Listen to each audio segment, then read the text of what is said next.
Hey guys, Jam is here. Today we're gonna solve Sabere with given or problem. अगर तुम सोचते हो कि इस प्रॉब्लम को तुम सॉल्व कर लोगे इस प्रॉब्लम को ना करके length of the longest subarray with zero sum, तुम्हें ये प्रॉब्लम आ जाएगा, ऐसा नहीं होने वाला। तो तुम्हें ये वाला प्रॉब्लम देखना ही पड़ेगा और मैंने इस वाली वीडियो पे बहुत अच्छे से समझाया है, सो कोई दिक्कत की बात नहीं, तुम जाके देख लो, ये वाला प्रॉब्लम आ जाएगा। तो चलो पहले एक काम करते हैं, इसको पहले डिस्कस करते हैं। जो प्रॉब्लम है वो क्या है, सिमिलर सा प्रॉब्लम है। ये जो प्रॉब्लम था इसके जैसा ही प्रॉब्लम सेम है। मान लो तुम्हारे पास ऐसा एक एरे होगा, ठीक है, ए इज इक्वल टू 4 2 2 6 4 ऐसा एक एरे होगा। तुम्हें फाइंड करना है ये जो 6 है, ये मान लो टारगेट है, तो तुम्हें ऐसा फाइंड करना है। मान लो 4 जॉट 2 करके 6 आया है, राइट, एंड मान लो 2 2 6 करके 6 आया है।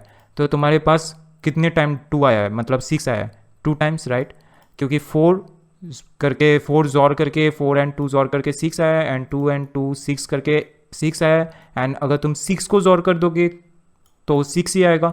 ऐसे करके 3 टाइम्स तुम्हारे पास 6 आया है, और एक सावेरे हो सकता है जिससे तुम्हें 6 मिल जाए, तो आउटपुट 4 आ जाएगा, राइट। टोटल 4 टाइम्स तुम्हें किसी भी एक सावेरे से 6 मिला है, मतलब बहुत सारे हो सकते हैं, 2 3 4 5 ऐसे हो सकता है। तो इस केस में 4 में से मिला है मुझे, ठीक है, 4 2 2 2 6 एंड समहाउ 6 एंड और कोई सावेरे है जिसमें से मुझे 6 मिला है, राइट। जॉर मतलब 4 एंड 2 जॉर मतलब तुम जो जॉर ऑपरेटर यूज़ करते हो वो जॉर ऑपरेटर, राइट, मतलब एक पावर वाला जॉर नहीं है, राइट। सो बेसिकली बहुत सिंपल सा अप्रोच है। मैंने क्या किया, जनरेट ऑल पॉसिबल सावेरे। अब तुम बोलोगे कि सावेरे कैसे फाइंड करेंगे, 2 लूप लगने वाला है तुम्हें, ठीक है, इसमें से तुम्हें फाइंड हो जाएगा सावेरे। इसके बाद for each generated subarray we get the respective XOR and then check if this XOR is equal to B. तो तुम चेक करते जाओगे, ठीक है, बी है उसके टारगेट से मैच कर जाता है तो तुम टोटल काउंट को प्लस प्लस कर दोगे। ऐसे ही मैंने किया है, इंक्रीमेंट द काउंट। पहले करंट जॉल ले लो 0 करके, इसके बाद टोटल काउंट ले लो 0 करके, और जब जब तुम्हें टारगेट मिलेगा तब तुम टोटल काउंट को ज़्यादा कर दोगे और लास्ट में तुम टोटल काउंट को आउटपुट में लाओगे। तुम देख सकते हो आई इधर था तो जे भी इधर है, राइट। 4 के साथ 4 को पहले जॉल करोगे, क्या 6 मिल रहा है मुझे, नहीं, तो आगे बढ़ जाओगे, काउंट को जैसा था काउंट वैसे ही रहेगा। 4 भी इधर है, जे इधर आ जाएगा, 4 एंड 2 जोड़ करोगे, 4 एंड 2 जोड़ करके क्या 6 मिलता है, हाँ 6 मिलता है। अगर 6 मिल जाता है तुम देख सकते हो एक कंडीशन रीच कर जाएगा, तो तुम क्या करोगे, काउंट प्लस प्लस कर दोगे। तो अभी काउंट क्या हो गया 1। अब जे इधर आएगा, जे इधर आएगा 2 के लिए, अब चेक करेगा 4 एंड 2 तो अब 6 है, 6 जोड़ 2 क्या 6 हो सकता है, नहीं हो सकता है, प्लस प्लस नहीं करोगे, जैसा था वैसा ही रहेगा। ऐसे करके जो हमारे लूप है पहले 4 के लिए चलेगा, देन जे 4 2 2 6 4 ऐसा आएगा, इसके बाद आई इधर आएगा 2 पे आएगा, फिर जे इधर से स्टार्ट होगा, फिर आई इधर आएगा, फिर जे स्टार्ट होगा, ऐसे करके जाएगा और सावेरे फाइंड करेगा और तुम्हें मिल जाएगा जो टोटल काउंट है। तो ऐसा कर सकते हो, बट ये जो सॉल्यूशन है नाइव सॉल्यूशन है, सो इसके जो टाइम कॉम्प्लेक्सिटी है तो तुम देख सकते हो ओ n स्क्वायर है, क्योंकि हमने 2 फॉर लूप लगाया है, राइट, आई एंड जे के लिए। सो इसके time complexity O n square हो जाएगा, एंड स्पेस कॉम्प्लेक्सिटी O1, क्योंकि मैंने कोई एक्स्ट्रा एरे या कुछ अलग से कुछ नहीं किया है, तो O1 ही होगा स्पेस कॉम्प्लेक्सिटी। तो तुम ऐसे करके भी सॉल्व कर सकते हो, बट इससे इंटरव्यूअर खुश नहीं होगा, तो तुम्हें थोड़ा ऑप्टिमाइज़ करना होगा इसे। तो कैसे करोगे वो देखते हैं। तो मैंने इसके पहले जो एक वीडियो था उसमें बताया था, अगर मान लो किसी एरे में, ठीक है, किसी एरे में ऐसा एक लॉजिक लगाया था, इस वाली पार्ट का जो सम है वो 5 है, एंड जो टोटल एरे है उसके साइज़ भी मान लो 5 है, राइट। तो इस वाली पार्ट के जो साइज़ है वो क्या हो जाएगा 0, क्योंकि हमें पता है 5 + 0 के 5 होता है। तो ऐसा एक लॉजिक लगाया था, जो अगले वाली वीडियो था जो मैंने बताया देखना चाहिए, वो उस वीडियो में तुम्हें ऐसा एक लॉजिक मिल जाएगा। सेम लॉजिक है, मान लो अगर ये टोटल एरे के जोर अगर तुम कर देते हो, ठीक है, ऐसे करके टोटल एरे के जोर मान लो Tx है, मतलब टोटल जोर मान लो ए वाला है, ठीक है, और मान लो इस वाली पार्ट इस पार्ट की जो जोर है वो है y, एंड इस वाली पार्ट की जो जोर है वो है x, ठीक है, E5 E6 E7 के जोर है x, and E1 E2 E3 E4 के जोर है y।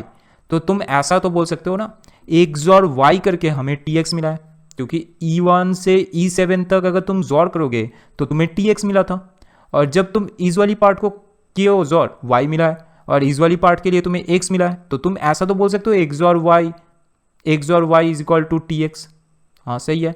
अगर तुम ऐसा बोल सकते हो तो ऐसा भी तो हो सकता है y is equal to Tx XOR x। क्यों, अगर मैं Tx जोर x कर देता हूँ तो हमें y मिल जाएगा। तो एक्चुअली हमें फाइंड करना क्या है, हमें फाइंड करना है y को। अगर हमें y मिल जाता है समहाउ, तो हमें ए वाला पार्ट फाइंड करने की कोई ज़रूरत नहीं है। मैंने पहले जो वीडियो बनाया था उसमें भी बताया था कि हमें ए वाला पार्ट फाइंड करना है, ठीक है। इस वाली पार्ट तो मुझे मिल गया होगा, ठीक है, इस वाली पार्ट को फाइंड करना है। सो हमें वाई फाइंड करना है इंस्टेड ऑफ एक्स। एक्स हमारा क्या है, एक्स हमारा है टारगेट, राइट, और टी एक्स क्या है, टी एक्स है total XOR. So basically initial stage में तुम क्या करोगे, डिक्लेयर कर दोगे XOR is equal to 0 and count is equal to 0। बहुत सिंपल है, ऐसा एरे रहेगा, राइट, टेस्ट केस में रहेगा।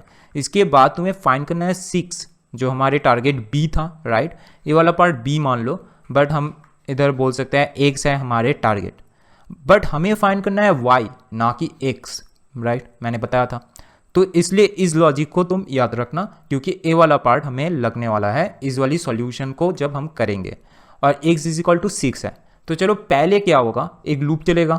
पहले हमारे आई इसको पॉइंट कर रहा होगा 4 को, ठीक है।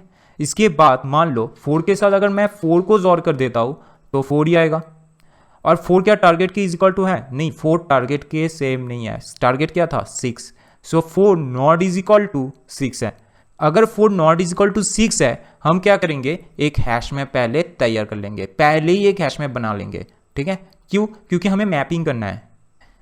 किसको मैपिंग करना है, जो जॉर होगा, प्रीफिक्स जॉर होगा। हमने क्या किया, 4 जॉर 4 क्या है, इसको हम स्टोर करेंगे और इसके काउंट रखेंगे, ठीक है, इसके काउंट रखेंगे।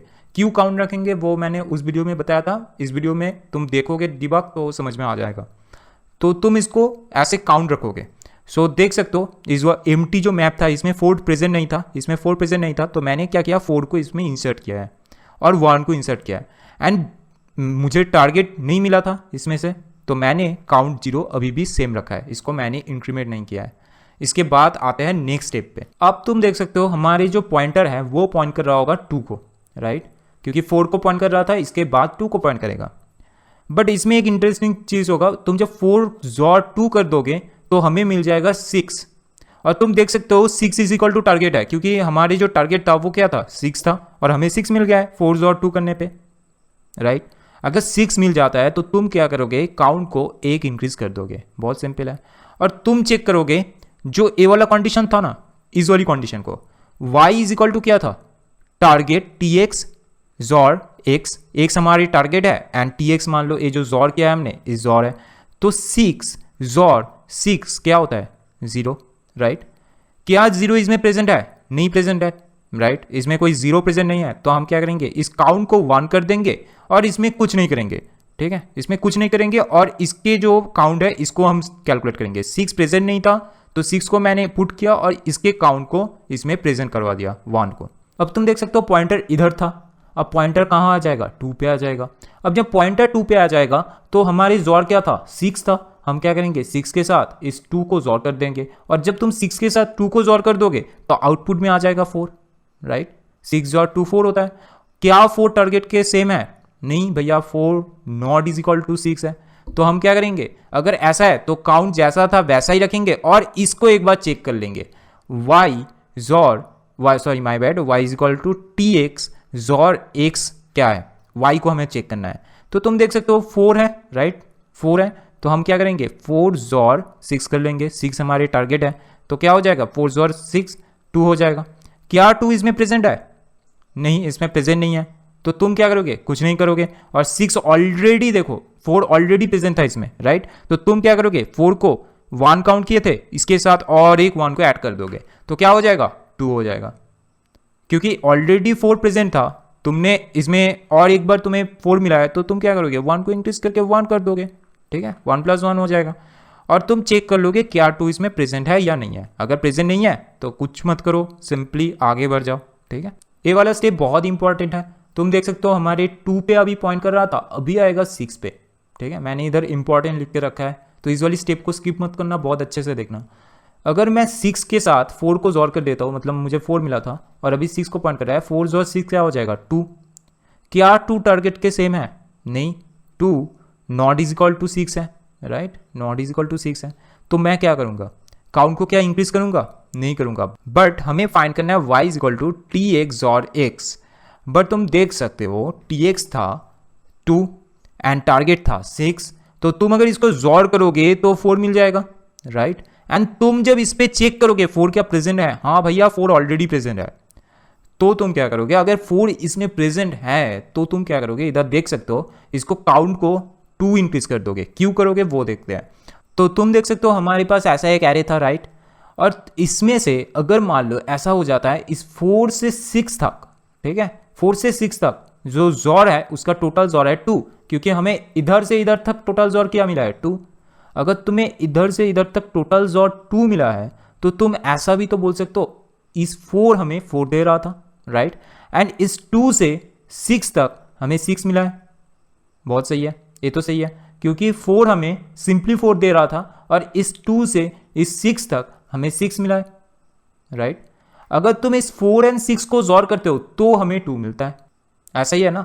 अगर तुम इस पे जाते हो 2 2 6 करते हो, इसके जोड़ डेफिनेटली 6 है, मतलब टारगेट है।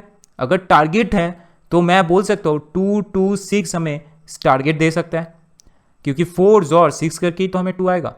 तो ऐसा है, तो मैं बोल दूंगा 2 2 6 को एक बार काउंट कर लो, ठीक है। इसके बाद सिमिलरली मैं इससे और एक चीज नोटिस कर पा रहा हूं कि 6 भी हमें 6 दे सकता है, राइट। अगर 6 के साथ तुम ऐसे ही जोड़ कर दोगे तो 6 ही आएगा।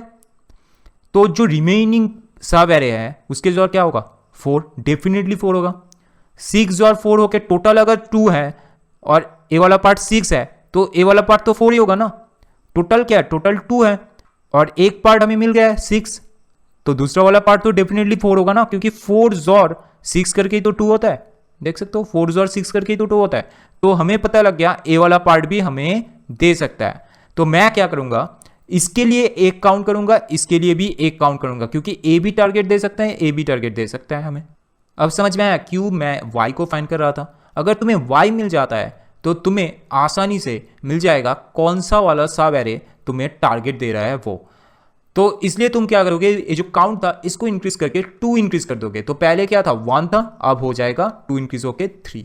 और तुम क्या करोगे, इस वाली पार्ट पे आओगे, इधर 2 था, क्या 2 इसमें प्रेजेंट है, नहीं प्रेजेंट है, तो भैया इसको 2 को इसमें प्रेजेंट कर दो और 1 काउंट कर लो इसका, ठीक है, बहुत सही है।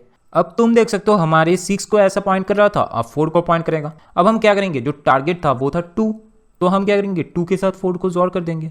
ये भी बहुत इंपॉर्टेंट पार्ट है, इसलिए मैंने इंपॉर्टेंट करके रखा है। क्या 6 हमें टारगेट दे रहा है, हाँ भैया 6 टारगेट दे रहा है। तो हम क्या चेक करेंगे, काउंट को पहले इंक्रीज करेंगे, बट पहले चेक करेंगे इसको, y इज इक्वल टू क्या है, मतलब y को फाइंड करना है। तो तुम देख सकते हो y क्या था, y क्या था, tx क्या था, पहले फाइंड करते हैं। tx था 6, तो 6 जोर टारगेट क्या था 6, 6 जोर क्या होता है 6, 0 हो जाता है। क्या 0 इसमें प्रेजेंट है, नहीं भैया इसमें 0 प्रेजेंट नहीं है। और तुम देख सकते हो हमें किसी भी सब एरे, मतलब इसमें से किसी भी सब एरे हमें 0 नहीं दे सकता है। अगर किसी भी एरे हमें 0 नहीं दे सकता है तो हम क्या करेंगे, काउंट को और इंक्रीज नहीं करेंगे। हमें किसी भी एरे से 0 नहीं मिल रहा, राइट। हम अगर ऐसा कंडीशन होता है तो हम चेक करेंगे इसमें से कोई और एरे है जो हमें 0 दे सकता है, बट हमें क्या दिख रहा है कि कोई भी सब एरे ऐसा नहीं है जो हमें 0 दे सकता है। अगर ऐसा कंडीशन है तो तुम क्या करोगे, और 4 से ज़्यादा इंक्रीज नहीं करोगे, 4 जैसा था वैसा ही रहेगा। और तुम क्या करोगे, 6 था, 6 पहले 1 था शायद, तो 1 + 1 कर दोगे, सिंपल। ऐसा करके तुम्हें मिल जाएगा 4 आउटपुट। अगर तुम इस सेम चीज़ को कोड करते हो तो तुम क्या करोगे, पहले एक मैप बना लोगे, इसके बाद काउंट बना लोगे, इसके बाद जो मैंने किया था एक जॉड़ बना लोगे जिसको तुम 0 से इनिशियलाइज करोगे, एक लूप चलाओगे, ठीक है। अब तुम चेक करोगे, ठीक है, मान लो जो नेक्स्ट एलिमेंट होता है ना, तुम जोड़ करते हो 4 जोड़ 2 जोड़ 6 ऐसे करते जा रहे थे, जो एरे था उसमें इसके बाद नेक्स्ट एलिमेंट। तो इसके लिए तुमको ऐसा करना है, tx is equal to tx जोड़ ai, मतलब नेक्स्ट एलिमेंट को तुम जोड़ करते जाओगे, ठीक है। तो तुम्हें पता है कि मैंने 4th स्टेप में क्या किया था, y को फाइंड किया था और y से मिल गया था हमें, तो इसलिए मैंने एक कंडीशन बनाया है। अगर मान लो y मिल जाता है तो तुम क्या करोगे, count plus equal to map dot get कर दोगे, जैसे मैंने किया था। अब इसके बाद तुम क्या करोगे, इस पे आओगे। अगर मान लो जो टारगेट है वो हमें मिल जाता है, तो मैं क्या कर रहा था, काउंट प्लस प्लस कर रहा था, वो कर लोगे।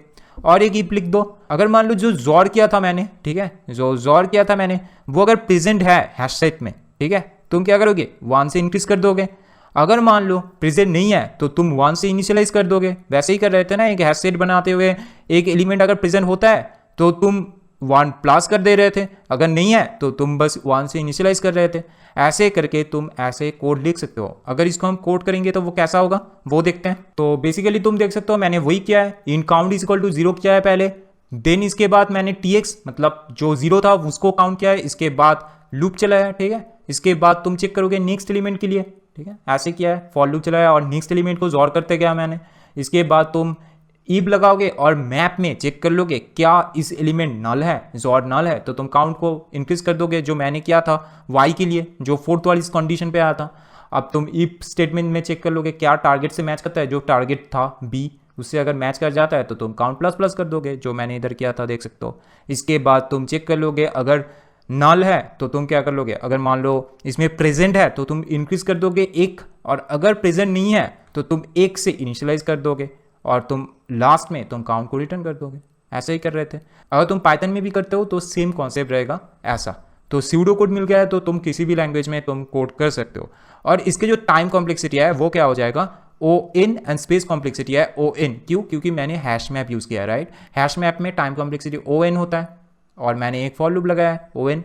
एंड तुम बोल सकते हो कि C++ में अगर अनऑर्डर्ड फॉर्मेट में होता है तो ओ इन लॉग इन ऐसा हो सकता है, बट अगर जावा यूज़ कर रहे हो तो ओ एन होगा, and space complexity O N होगा, क्योंकि फिर से मैंने एक लूप लगाया और इसमें बस ट्रैवर्स किया है और इसमें मैंने बस एक हैश मैप यूज़ किया है। हैश मैप में स्पेस कॉम्प्लेक्सिटी ओ एन ही होता है, तो इसलिए।